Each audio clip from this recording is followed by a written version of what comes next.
नमस्कार साथियों, हमारे YouTube चैनल द्रोणा पीसीएस में आपका स्वागत है।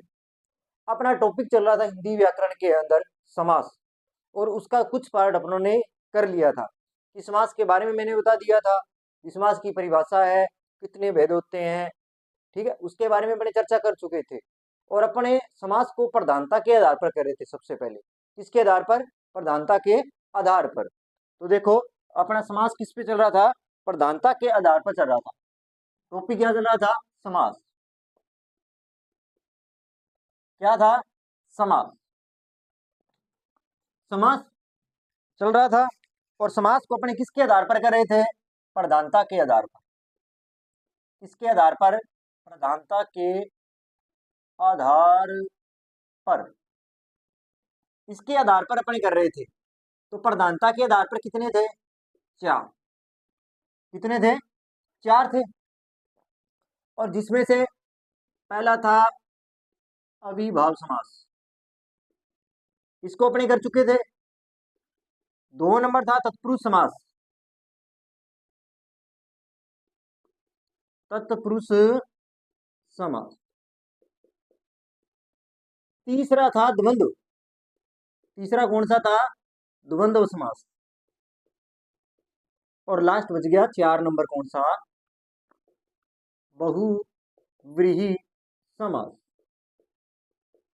आप जो जिसके आपके जो दिमाग में द्वंद्व है वो उसको मैं दूर कर देता हूं। जो आप दो को मान रहे हो, एक द्विगु और एक कर्मधारय, वो इसी के पार्ट हैं। इनका भी कौन सा पद प्रधान होगा? दूसरा। इसका मैंने बताया था दूसरा पद प्रधान होता है। तो इन दोनों का भी कौन सा पद प्रधान होगा? दूसरा पद प्रधान होगा।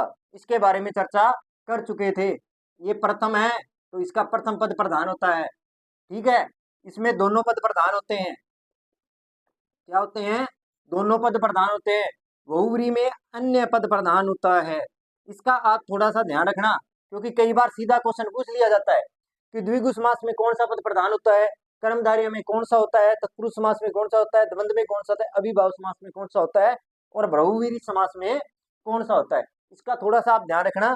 अगर आप इस तरीके से ध्यान रखोगे तो आपका ये क्वेश्चन गलत नहीं होगा। कई बार ये सीधा क्वेश्चन पूछ लिया जाता है। तो अपनों ने अविभाव समास कर लिया था, तत्पुरुष समास कर लिया था, द्वंद्व समास का लगभग कर लिया था, कुछ उदाहरण रह गए। और उसके बाद में अपने कौन सा समास करेंगे? आज बहुव्रीहि समास करेंगे, जिसका क्या होता है? अन्य पद प्रधान होता है। अन्य प्रधान की अगर मैं बात करूं, अन्य पद कहने का मतलब जो अपने सोच रहे हैं वो नहीं होता। जैसे 10 आनन, 10 आनन है जिसके, तो 10 आनन किसके हैं? रावण के। तो ये तीसरा अर्थ निकल गया, अन्य पद प्रधान हो गया। कौन सा पद प्रधान हुआ? अन्य पद प्रधान हुआ।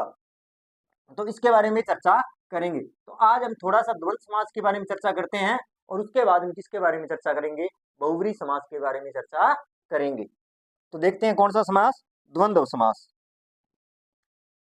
इसके बारे में चर्चा करेंगे पहले द्वंद्व समास के बारे में, क्योंकि लगभग मैं करवा चुका हूं, पर थोड़ा बहुत रहा है, उसको पूरा कर लेते हैं। अब बात करते हैं द्वंद्व समास की।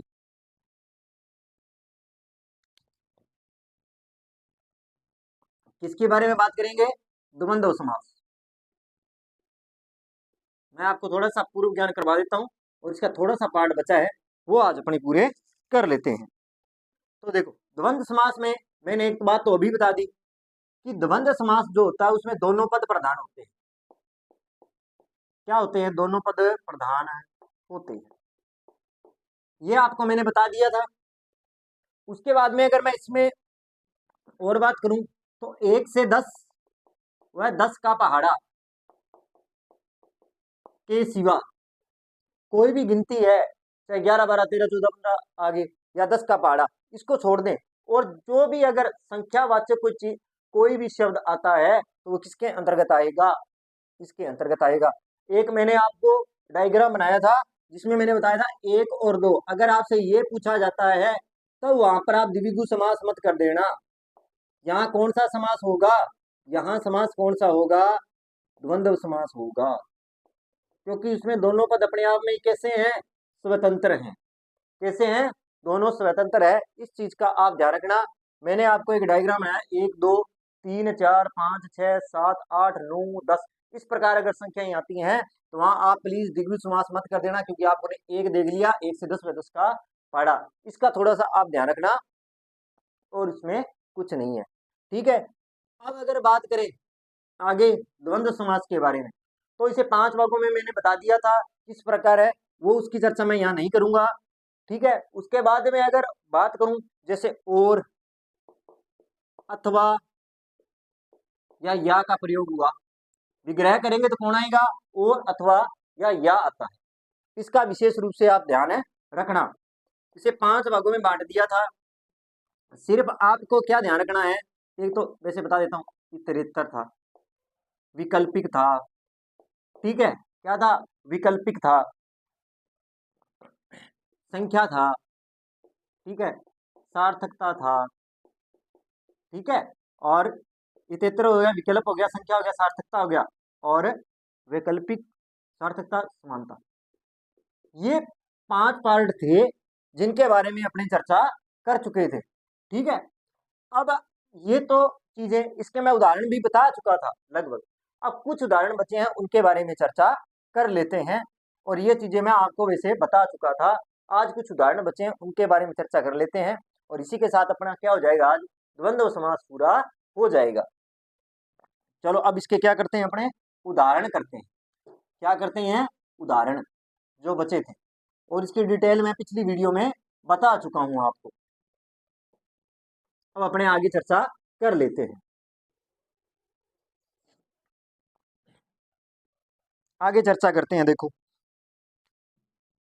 जैसे यहां मैं लिखूंगा समास, और वहां क्या लिख दूंगा, समास विग्रह, समास विग्रह। अब देखो इसमें जैसे पहला है धर्मा धर्म, धर्मा धर्म, ये शब्द है, इसका आप अगर टुकड़ा करोगे धर्म और अधर्म हो जाएगा, क्या हो जाएगा, धर्म और अधर्म। आई बात समझ, इसी प्रकार सुरासुर, कौन सा, सुरा सुर, सुरासुर, सुर या असुर, या सुर या और असुर, दोनों ही सही हैं, सुर या असुर, एक तो ये हो गया, आप इसको ऐसे भी लिख सकते हो, और एक आपका हो जाएगा सुर और असुर, ये दोनों ही सही है। ठीक है, इसका आप थोड़ा सा ध्यान है रख लेना। जैसे शीतोष्ण है, क्या है, शीतोष्ण, इनके बारे में अगर मैं बात करूं, किसके बारे में, शीतोष्ण, शीत या उष्ण,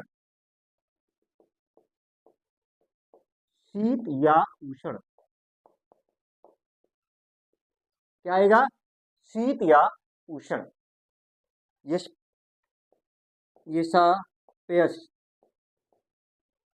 ये है, तो यश या अपयश हो जाएगा, क्या हो जाएगा इसका, यश या अपयश,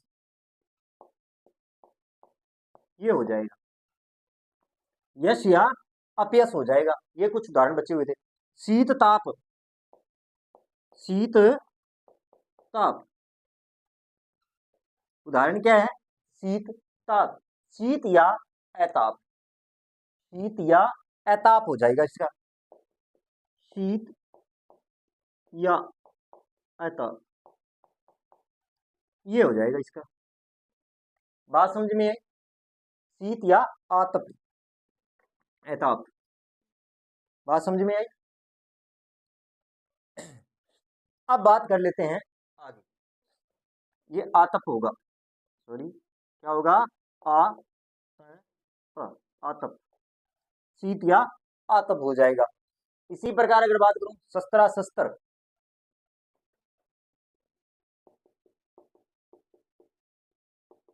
शस्त्रा शस्त्र, शस्त्र या अशस्त्र, ये हो जाएगा इसका, शस्त्र या अशस्त्र, हो जाएगा। या लगा दो, उसका और भी लगा सकते हो, शस्त्र और अशस्त्र, इसका आप ध्यान रख लेना। आगे अगर मैं बात करूं कृष्णा अर्जुन, कौन सी? कृष्णा अर्जुन।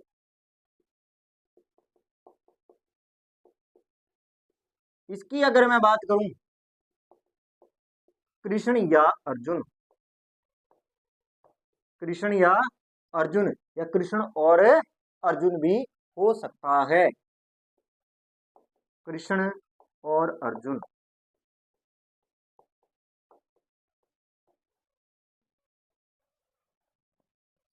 तो ये कुछ चीजें, ये कुछ उदाहरण बचे हुए थे किसके? द्वंद्व समास के, और मैं इसके बारे में पूरी चीजें करवा चुका था। अब अपने बात करते हैं अगले समास की, जो कौन सा है?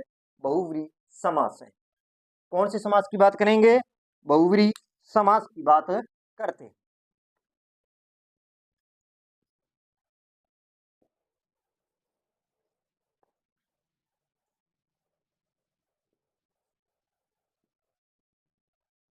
किसकी बात कर लेते हैं? बहुव्रीहि समास की चर्चा कर लेते हैं।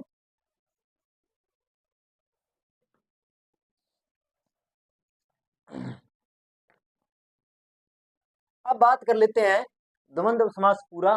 अब बात करेंगे किसकी? प्रधानता के आधार पर चौथे प्रकार की, कौन सा? बहुव्रीहि समास।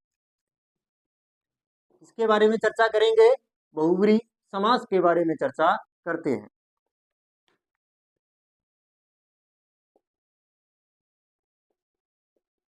बहुव्रीहि समास, इसके बारे में चर्चा कर लेते हैं। देखो, सबसे पहले बात तो यही होगा कि इसमें कोई भी पद प्रधान नहीं होता है, इसमें अन्य पद क्या होता है? प्रधान होता है। तो पहले लाइन यही है कि कोई भी पद प्रधान नहीं होता है, कोई भी पद प्रधान नहीं होता है, नहीं होता है। भी कहने का मतलब है इसमें कोई भी पद प्रधान नहीं होता है। अन्य अर्थ की क्या होती है? प्रधानता होती है। क्या होती है? अन्य पद की, अन्य पद की प्रधानता होती है। प्रधानता होती है। क्या होती है? अन्य पद की क्या होती है? प्रधानता होती है। ये चीज रखना कि किसमें कोई भी पद प्रधान नहीं होता है, अन्य पद की क्या रहती है? प्रधानता रहती है। अगर आप जब समास विग्रह करते हो, आगे क्या है? समास विग्रह करने पर, समास विग्रह करने पर किस पे? समास विग्रह करने पर जो, जिसका, जिसकी, जिसके, ये शब्द आते हैं, वह आदि शब्द आते हैं। जैसे जो, जिसका, जिसकी, क्या शब्द है? जो, जिसका, जिसकी शब्द, क्या शब्द है? इसके समास विग्रह करने पर जो, जिसका, जिसकी, जिसके और वह, ये शब्द आएंगे आदि। समास विग्रह करने पर अपने को ये शब्द मिलते हैं। पूर्व पद व उत्तर पद दोनों क्या होते हैं? गौण होते हैं। ये प्रश्न एक बार पूछ लिया गया है कि किस समास, बहुव्रीहि समास में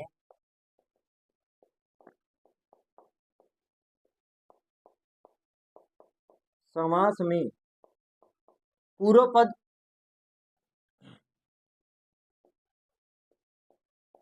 पूर्व पद व उत्तर पद दोनों गौण होते हैं। दोनों क्या होते हैं? गौण होते हैं। क्या होते हैं? गौण होते हैं। दोनों पद क्या होते हैं? गौण होते हैं। कि कोई भी पद प्रधान नहीं होता, सबसे पहली बात। अन्य पद की क्या रहती है? प्रधानता रहती है। समास विग्रह करने पर जो, जिसका, जिसकी, जिसके वह पद अभी क्या आते हैं, ये शब्द मिलेंगे। बहुव्रीहि समास में पूर्व पद हो चाहे उत्तर पद हो, दोनों क्या होते हैं, गौण होते हैं। क्या होते हैं, दोनों पद गौण होते हैं। अब बात कर लेते हैं अपने इनके उदाहरणों की, पर आप इन चीजों का विशेष रूप से ध्यान रख लेना। यह समास की क्या है, बहुव्रीहि समास की जड़। इसका अगर आपको थोड़ा बहुत पता होगा तो आगे आपको क्या नहीं आएगी, दिक्कत नहीं आने वाली। अब बात करते हैं इसके उदाहरणों की।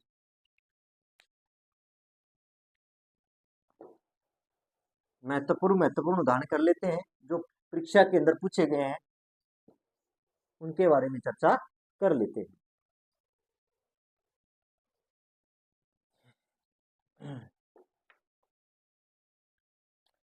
अब बात करते हैं सबसे पहले नीलकंठ या घनश्याम की बात कर लेते हैं। घनश्याम, देखो, घन जैसा श्याम,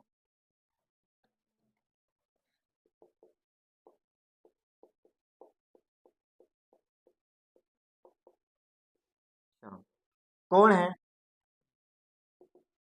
श्री कृष्ण। कौन है, कृष्ण भगवान। ठीक है, बात समझ में। इसी प्रकार नीलकंठ, कौन से, नीलकंठ की बात कर लेते हैं। किसकी बात करेंगे, नीलकंठ। नीला कंठ है अर्थात कौन, शिव। नीला कंठ है जिसका, तो कौन है, नीले कंठ वाला कौन है, शिव भगवान। कौन है, शिव भगवान है। कौन है, शिव भगवान है, माने जाते। बात समझे। इसी प्रकार गजानन, इनके बारे में बात कर लेते हैं। गजानन, गज के समान आनन, गज के समान आनन, तो कौन है, श्री गणेश, गणेश भगवान। कौन है, गणेश भगवान है। इसी प्रकार अगर मैं बात करूं दशानन,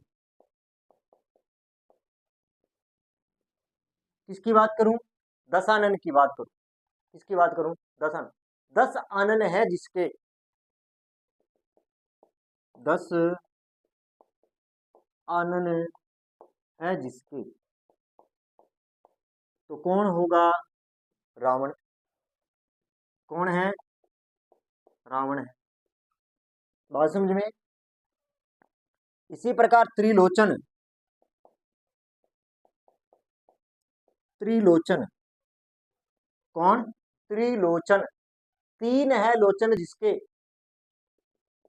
3 है लोचन जिसके। ठीक है, कि 3 है लोचन जिसके, तो कौन होगा, शिव भगवान ही होंगे। कौन है, शिव। आगे अगर अपने बात करें महावीर, किसके बारे में बात करूं, महावीर के बारे में अगर मैं बात करूं, महान है जो वीर, महान है जो वीर, तो कौन हो जाएगा, हनुमान। कौन होगा, हनुमान। बात समझ में। इस प्रकार क्या होगा, इनका अन्य अर्थ निकलेगा, जिसका क्या होगा, कोई ना कोई अन्य अर्थ जरूर होगा। क्या होगा, कोई ना कोई अन्य अर्थ जरूर होगा। घनश्याम, नीलकंठ, गजानन, दशानन, लोचन। और एक चीज का ध्यान रखना, मैं यहां बता देता हूं, द्विगु समास कराऊंगा जब आपको और बता दूंगा इसके बारे में।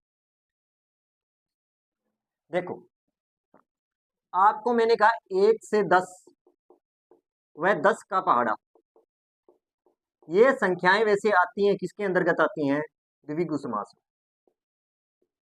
किसमें आई, जो मैं अभी करवाने वाला हूं, बता दूं।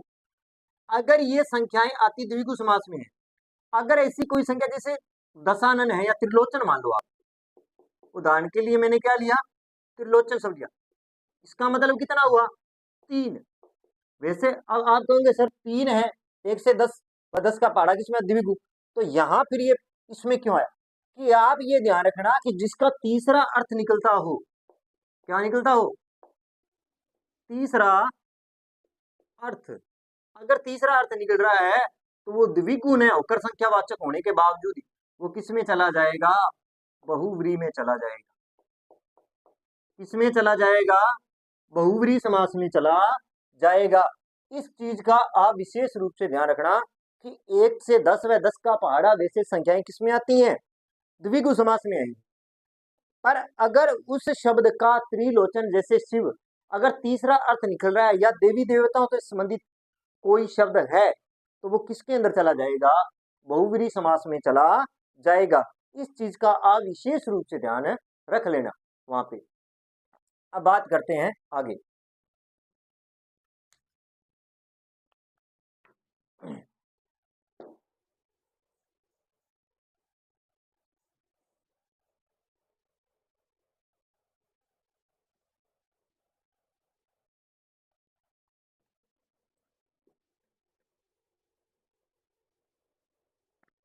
अब बात कर लेते हैं आगे।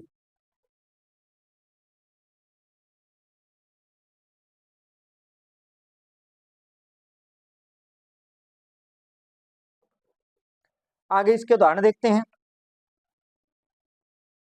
आगे अगर मैं उदाहरणों की अगर मैं आपसे बात करूं, महावीर हो गया, षडानन।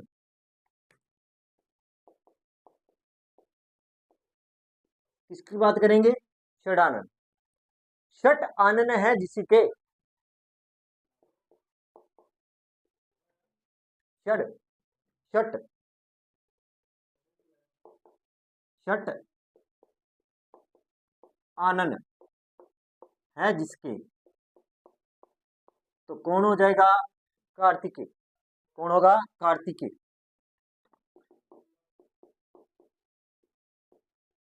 कौन हो जाएगा, कार्तिकेय हो जाएगा। कौन हो जाएगा, कार्तिकेय हो जाएगा। चंद्रचूड़,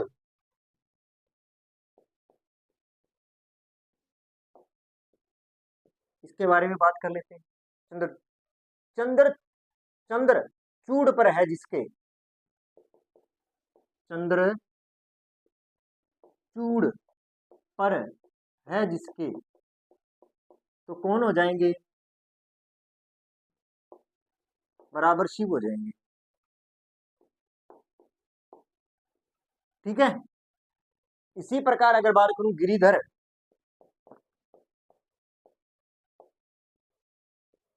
किसकी बात करें, गिरिधर की बात करूं, गिरि को धारण करने वाला, गिरि को धारण करने वाला, किसको धारण करने वाला, गिरि को धारण करने वाला।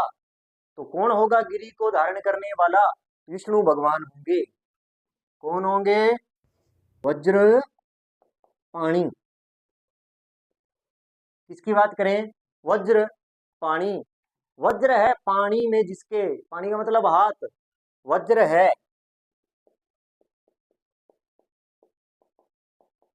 पानी जिसके, तो कौन हो जाएंगे, विष्णु भगवान ही हो जाएंगे। कौन हो जाएंगे, विष्णु भगवान हो जाएंगे। बात समझ में आ गई। इसी प्रकार सुग्रीव,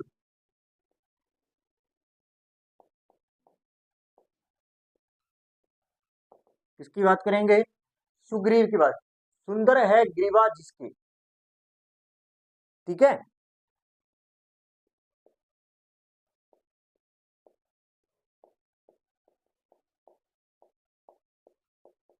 जिसके, कौन है, सुग्रीव।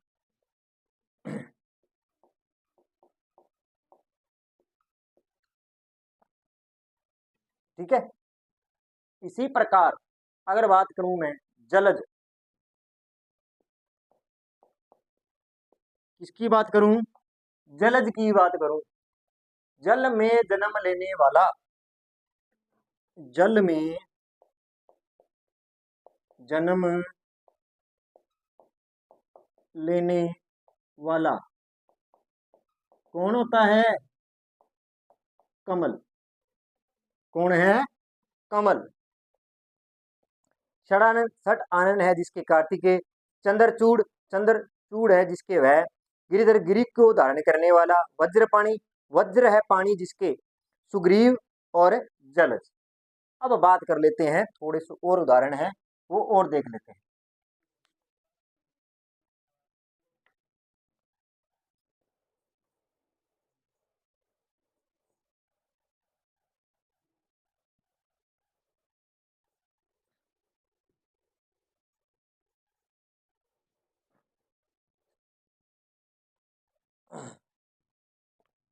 अब आगे चर्चा कर लेते हैं, जैसे कमल नयन, ये आपको कंफ्यूज करेंगे।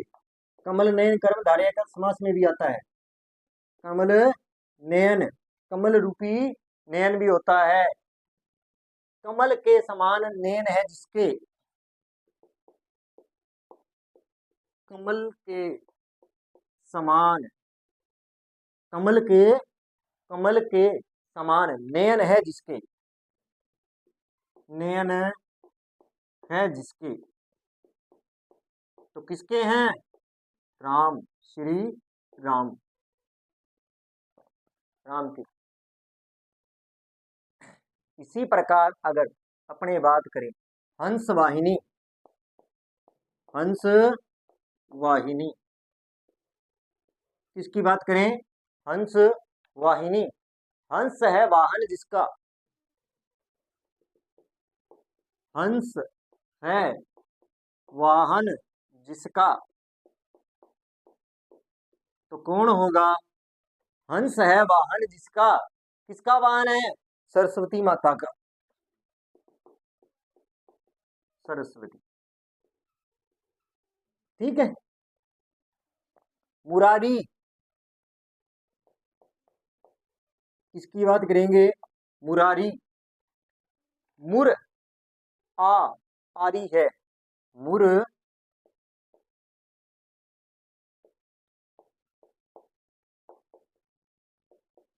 आरी है। तो मुर क्या था? एक राक्षस, और वो क्या था? शत्रु था। वह है मारने वाला, वह है, वह कौन है? श्री कृष्ण भगवान। कौन है? श्री कृष्ण भगवान माने जाते। तो ये कुछ क्या थे? इसी प्रकार अगर मैं बात करूं आशुतोष, एक और लिख लेते हैं। किसकी बात करेंगे? आशुतोष की बात करेंगे। आशु, आशु का मतलब शीघ्र प्रसन्न होता है। आशु या प्रसन्न, किसकी बात करेंगे?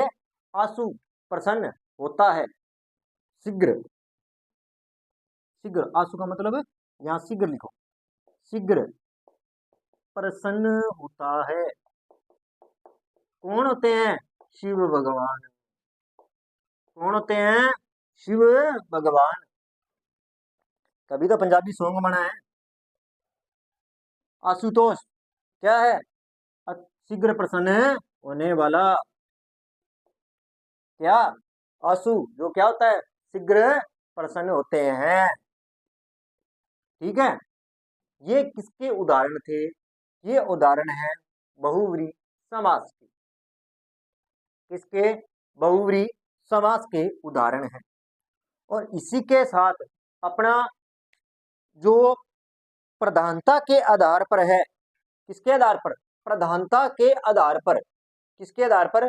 प्रधानता के आधार पर जो चार प्रकार थे वो पूरे हो चुके हैं। क्या हो चुके हैं? पूरे हो चुके हैं। कौन कौन से? अविभाव समास, तत्पुरुष समास, द्वंद्व समास और बहुव्रीहि समास। ये चारों कंप्लीट हो चुके हैं। अब जो तत्पुरुष के दो भेद बचते हैं, द्विगु और कर्मधारय, तो आप इसका विशेष रूप से ध्यान रखना कि द्विगु समास और कर्मधारय समास प्रधानता के आधार पर नहीं आते हैं। ये प्रश्न का विशेष रूप से ध्यान रखना। आपके दिमाग में एक साइको है, आप प्रधानता नहीं देखते, सीधे समास के भेद देखते हो। वो कितने देता है? ऑप्शन में पहले ही दे देता है 6। आप आगे बढ़ते ही नहीं हो। इस शब्द का विशेष रूप से ध्यान रखा, अगर प्रश्न में प्रधानता के आधार पर पूछा जाता है तो 4 प्रकार के ही समास होंगे, 6 प्रकार के नहीं होंगे। हाँ, अगर वो सीधा पूछता है समास के भेद कितने होते हैं, तब आपको कितने करने हैं? 6 करते हैं। अगर वो शब्द साथ में डाल देता है, प्रधानता के आधार पर पूछता है, तो कितने होंगे? 4 ही होगा। इस चीज का आप विशेष रूप से ध्यान रखना, क्योंकि आपको आता हुआ प्रश्न क्या कर दोगे आप? गलत कर दोगे एक मिस्टेक के कारण, क्योंकि आपके दिमाग में फिट हुआ है कि समाज के कितने भेद होते हैं? 6 भेद होते हैं। उसके सिवा आप कुछ नहीं देखते कि उसने प्रधानता के आधार पर पूछा है या सीधा पूछा है। तो इस चीज का ध्यान रखना। और आपसे यह भी पूछा जा सकता है कि द्विगु समास और कर्मधारय समास, कौन सा समास? द्विगु समास हो चाहे कर्मधारय समास, किस समास के उपभेद हैं? तो तत्पुरुष समास के भेद हैं। तो आज के लिए इतना ही। अगर आपको मेरी क्लास अच्छी लगी हो, लाइक करें, कमेंट करें।